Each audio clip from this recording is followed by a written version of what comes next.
Show on the road. Good evening and welcome to the City of Topeka Planning Commission meeting.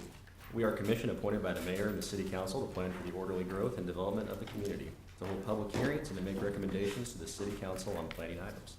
Please note that the city council rules state that the public hearings for planning cases shall be conducted solely by the planning commission. No additional public hearings will be conducted by the city council. Tonight's cases are tentatively scheduled to be heard by the city council next month. Agendas can be found at topeka.org. Many of tonight's cases involve public hearings. For those cases, the procedure will be as follows. First, the planning department staff will summarize the case. Next, we will hear from the applicant or their representative. Then we will receive public testimony.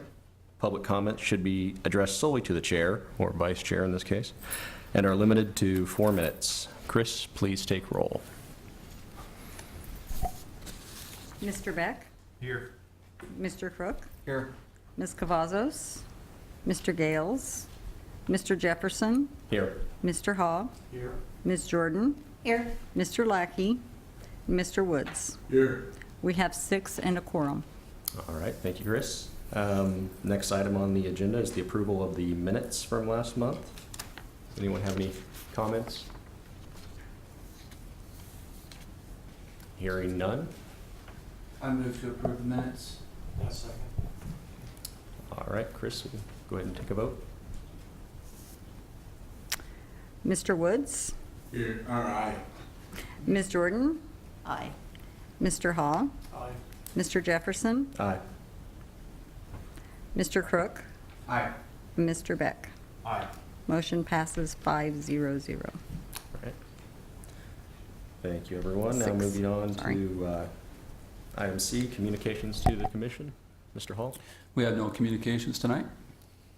We are rolling. Looks like item D, declaration of conflict of interest. Anyone have anything to declare? Not seeing any. All right, that brings us to our action item, E1. Mr. Hall? Okay.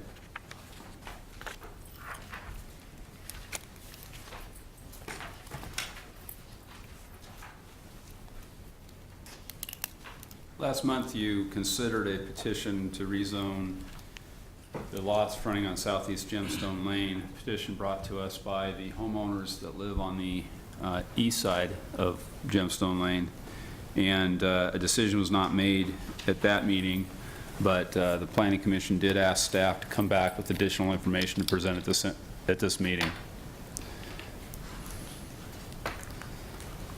Just as a reminder, this is a map of the area subject to the petition.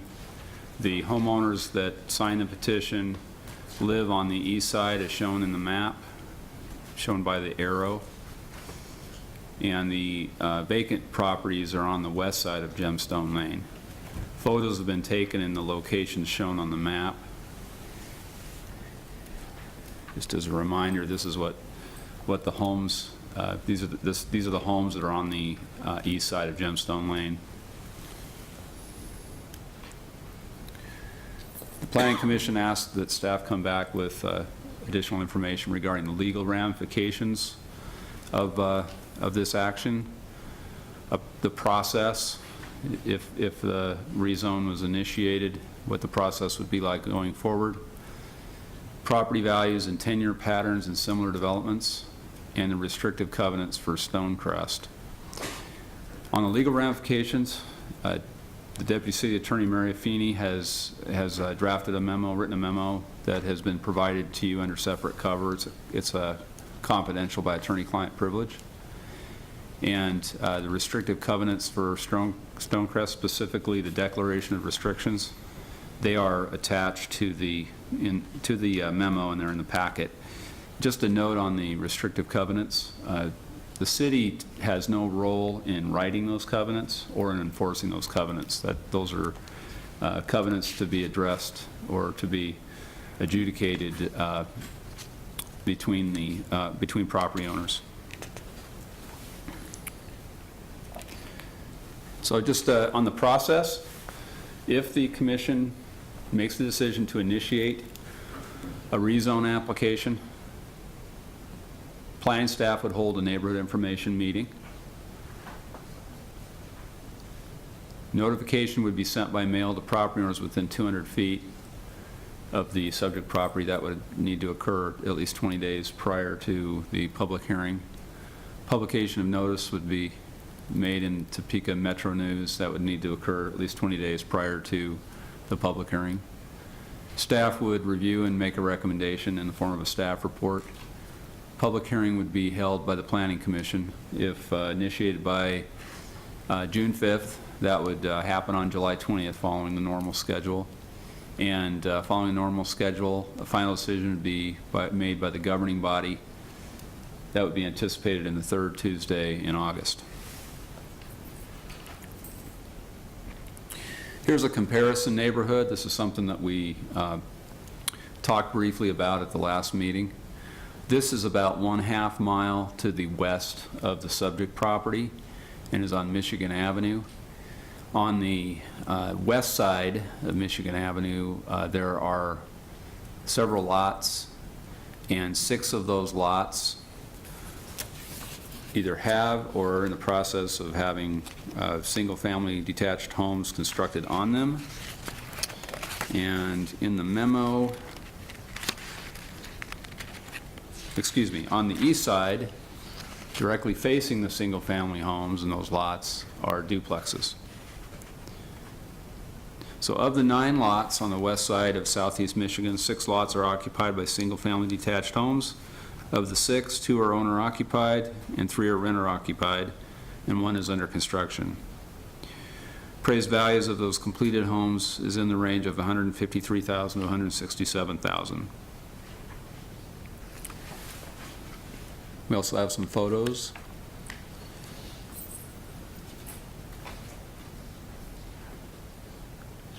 First photo is taken down the middle of the street, and I believe the photos on the bottom left is of the single-family homes, and on the right are the duplexes. Another neighborhood that's also in southeast Topeka is Aquarian Acres. Aquarian Acres is located north of 29th Street and west of Croco Road. It's difficult to read this on the map on the screen, but there are single-family homes located where you see the label at the top of the screen, or close to the top of the screen in red. And then the duplexes are located to the east along that street. Can't remember what that street is.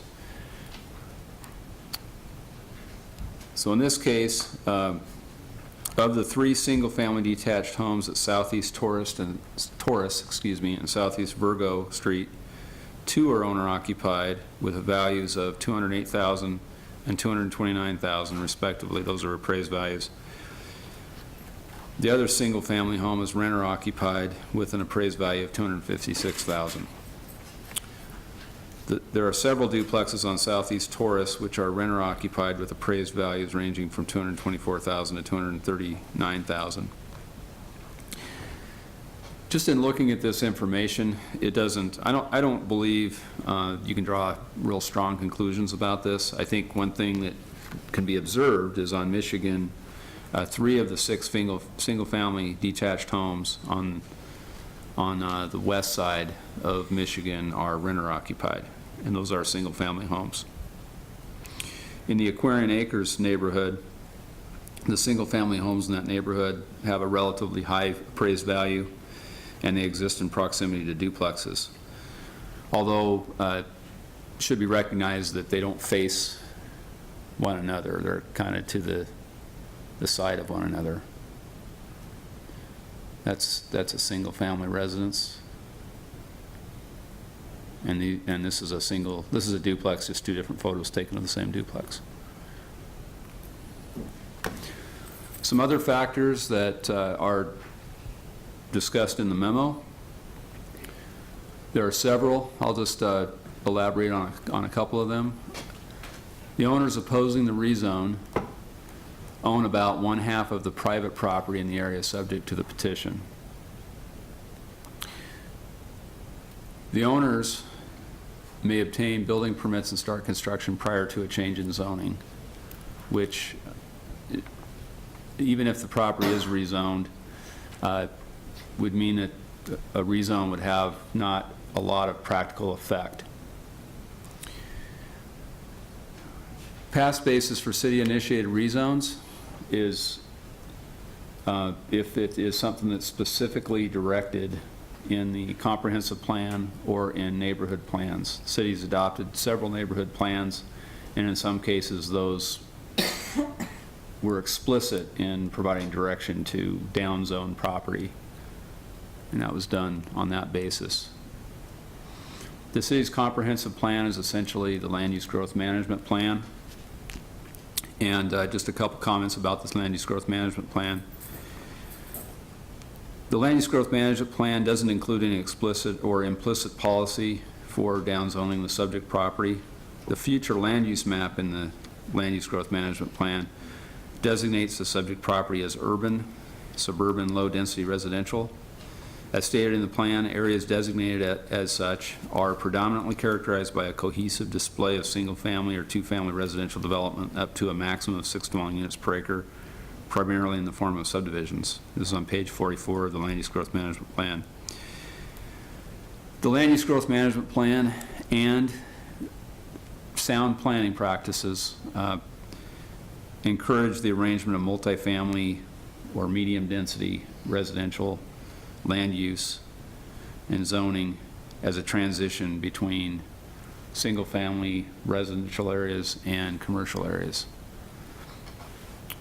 And those are the comments I have, but I'll be happy to take any questions or comments. And I know that there are representatives of the homeowners here tonight, as well as a representative of the owners of the vacant land. Thank you. All right. Thank you, Mr. Hall. Definitely appreciate all the work you guys did to answer our questions. Appreciate that. I did have one question just off the top of my head. Where do we stand right now as far as building permits? Have there been any building permits requested yet, or? I'm not aware of any building permits. If some have been submitted in recent days, I haven't seen any. They haven't come across our desk. Okay. Does anyone else have anything for staff at this time? Not seen anything. Well, it's my understanding that this type of action doesn't have a public hearing component. That's correct? But we do have, as Mr. Hall said, we do have some interested parties here tonight. If we would like, I guess we could open up for public comment, like we did last month, if that's the pleasure of the commission. Yes? I would move that we would open up for public comment based on one caveat that those that present this evening would present some new and different information than what was presented last time. If it's the same as what was presented last time, we do have good records of that. So I would move to open up for public comment based on that. All right. I'd second that motion. We have a motion and a second. Do we need to take a vote on this, or can we do just a? You can just raise your Right. hands. All in favor, raise your hands. All right. I guess we will open it up for public comment. Let's see, if we have a representative of the group that filed the petition, may approach. Please state your name and address, if you don't mind. Sure. Jeff Weininger, I live at 4418 Southeast Gemstone Lane. Here in Topeka. So, based on what you said, criteria, I don't really have a lot of new information. I do appreciate y'all's time and effort in looking into this. Regardless of what the decision is that comes out this evening, I would just ask as a homeowner and a representative that if we run into these situations in the future, where that you see a conflict or potential conflict where we have things zoned one way, i.e. duplexes, and for whatever reason, contractors have gone and maybe put in single-family homes or something, that maybe earlier on in the process, the planning commission or the planning department looks at that and says, hey, maybe we need to look at this further and change rezoning or do something at that point in time, so that future developments or whatever don't find themselves in the same position that we found ourselves in. So, but once again, I thank you for your time. So, Appreciate that. Does anyone have any questions before? sorry, in case you do. Mr. Weinberg, I was Yeah. wondering if there'd been any communication between the landowners and the petitioners in the last month? No, there hasn't been since the meeting, so not that I'm aware of anyway. I haven't had any conversations. So I would have liked the landowners or the lot owners on the other side of the street to be here in person versus an attorney, so we have the ability to kind of face them, but it is what it is. So we're just kind of waiting for this process to take its place. Thank you, Mr. Weiniger. Anyone else? All right, Thanks. thank you. All right, if we have a representative from the owners? Yes, sir. Once again, my name is Mike Hepdig. I'm an attorney with the Sloan Law Firm. As indicated last time, I represent MTK Properties, but those interests are aligned with the other landowner as well on the west side. I've been essentially tasked with speaking on their behalf as well. In terms of new information, just to update in terms of property ownership, there are the 12 lots on the west side of the street. The north 4 lots, I believe, are separated by another street. I had communicated at the last meeting that the slide presented by the city planning was slightly out of date. They had just closed on the far 2 north lots. They're now under contract and will be closing shortly on the other 2 lots north of those streets. So the entire 12 lots now are owned by the entities that intend to put in the duplexes. So that is a change in the ownership on the west side. We discussed last time the plans that had been put in place or that were being developed in terms of the construction. I do have blueprints. If anyone would like to see those, I certainly have. I've got a few copies available. If it's the commission's pleasure to review those. I tallied up the square footage, and it's just over 1,900 square feet, as was generally anticipated. As far as the requests for permits, those have not been issued or requested yet. The intention of the builders would be to space out the timing of the permitting process if possible. The theory being that if you build 12 duplexes all at once, then you run into a supply issue. You've got several vacant properties that you're now paying for, but you don't have them filled yet. And so the preference would be to time out the construction. Once some are filled, you start construction on the next units to try and avoid several vacancies. That said, in talking with Mr. Bernard, he did indicate that if he has to, he would go ahead and apply for all the permits at once and can commence construction of all at once to ensure that he can move ahead and develop this as his investment was intended. But that certainly would not be his desire at this point in time. With respect to anything that was said at the last hearing, the only additional comment I would make is again, the developers and myself understand the concern of the landowners, but at the end it was asked by the commission what really is the concern, and the real concern is the property value diminution on the properties on the east side, and those concerns are, rental properties aren't taken care of as well. The lawns won't look as nice. Those were the big concerns, and unfortunately, I don't believe that a change in the zoning is going to have the desired effect for the landowners. First, as we've discussed, these duplexes are likely going to go in either way, regardless of the zoning change. And second, those concerns, they're still there, whether these are single family or duplexes on the west side. They're also there with their neighbors. Their neighbors could move at any point in time. Their neighbors could rent out their house at any point in time. A neighbor could stop taking care of the lawn as well as a neighbor does right now. That's not to minimize or try and sweep these concerns under the carpet. It's just the practical reality of property ownership. And my personal opinion is that's probably not the place of the Planning Commission, is to try and regulate the property maintenance. I think the city's got other departments that take care of that. But other than that, I would open myself up to any questions if you'd like. Otherwise, I don't think I have anything further. Does anyone have any questions for Mr. Headley? All right, thank you. I have a question. Yes, sir. Does the developer plan on these 12 lots to have a variety of exterior elevations of those projects, or are they all going to be identical? In terms of the Exterior view of the duplex, is each one going to be identical? I believe there's been one floor plan that I've been presented, so I suspect all the units will be the same. Actually, is there a way that we can perhaps get the pictures that he had on the overhead? Do we have that ability? Okay, you don't have the projector? That's fine. Are you referring to? I was referring to Okay. that, yeah. And I can share this with anybody that would like them if you'd like to see them. I think I would. Okay. I think I would. Here are 3 copies.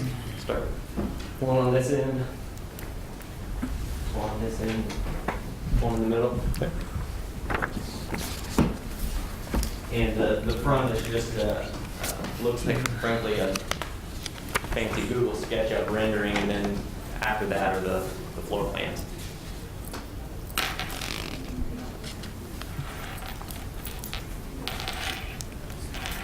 I have a second question.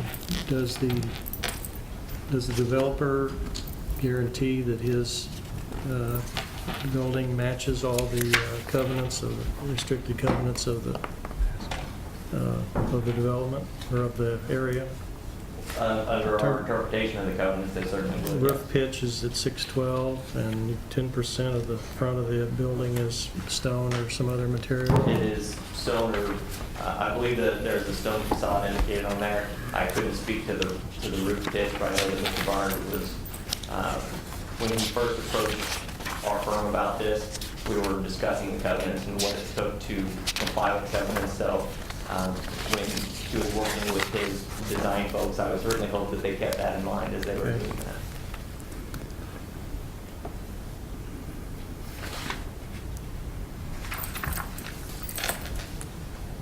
Any other questions for me? Does anyone else have anything? Don't see anything. Thank you. Thanks. Is there anyone else here to speak on this issue? Hearing that there isn't. Any discussion amongst the commissioners? I guess my question is, what exactly are our options here tonight? We can either initiate, I guess do nothing as an approach, or is there a third option? I mean, what are our options here? Well, I believe your options are what they were last time, I Okay. suppose. To initiate the rezoning or to deny the request to rezone. I guess that's what I was asking, is do we need to Yeah. expressly deny? Correct, Okay, yes. okay, Yeah, okay. I suppose you could take no action, but right, if you would want to do that, you need to take some action. okay. Well, I certainly can sympathize with the petitioners. I know that there's a large concern about the home values and some concern of traffic. But I think we have a situation here where, in light of the information staff has provided us, I frankly am not sure that this is, it appears this is not something that this body has ever done before. There seems to be no precedent for this. And I don't know that it's necessarily appropriate. I think we might open an entire can of worms if we do this, and I'm not sure that it's justifiable. I don't know. Those are my thoughts. Does anyone else have anything? That was well said, Mr. Vice Chair. And following that, I'm going to move to deny the requested rezoning of the affected property. Is there a second or any more discussion? I'll second the motion. We have a motion and a second. Any more discussion? Commissioner? Vice Chair, I will say, as I was contemplating this over the last month, and sometimes at 2 in the morning when I can't sleep, not specifically just because of this, but several reasons I can't sleep at 2 in the morning. But as I was thinking about it, there's several reasons. I was looking at pros and cons, and I felt like the one side was fairly heavily weighted that something I can't support. Initiating a rezoning of someone else's property when it's not owned by the owners. Trying to force that upon someone else would be difficult and most likely facing legal battles in the end. So I don't know that I can support based on that, but also the fact that the property is M1 zoned. It always has been, always will be. It's in the covenants as such. Even the properties on the east side are M1 zoning. So as it was being developed, it was always known that there could be a single family or still single family, but 2-unit structure on the property, I guess as a duplex from day one. So again, I also sympathize with what the intent and what the attempt to do is, but at the same time, I cannot support trying to initiate something like that. So I will be in support of the denial. Anything further? All right. As I was analyzing the situation, it seemed to me that there's two potential losses here. One, the single-family owners have a potential of devaluation of their property based on who builds across the street from them. That's all hinges upon the aesthetics of the development and the upkeep of it. On the other hand, you've got a property owner who wants to build duplexes, and if he is denied that right, he's immediately lost value in his investment. It's not perceived, it's for real. I mean, the investment is much reduced, and so that outweighs the other, I think, and plus the fact that with the due diligence, I think the initial owners of the single-family homes knew it was an M1 zoning, and therefore, they always ran the risk of this may happen. So that's my basis of denying the request. All right. Thanks. Anything further? I guess we have a motion and a second. You take a vote. Mr. Jefferson? Aye. Mr. Hall? Aye. Ms. Jordan? Aye. Mr. Woods? Aye. Mr. Beck? Aye. And Mr. Crook? Aye. Motion passes 6-0. Thank you, everyone, for coming and speaking your case. We do appreciate it. Well, and with that, we are down to our final item, the always heavily debated adjournment. I move to adjourn. I'll second. We have a motion and a second. All in favor, say aye. Aye. Aye.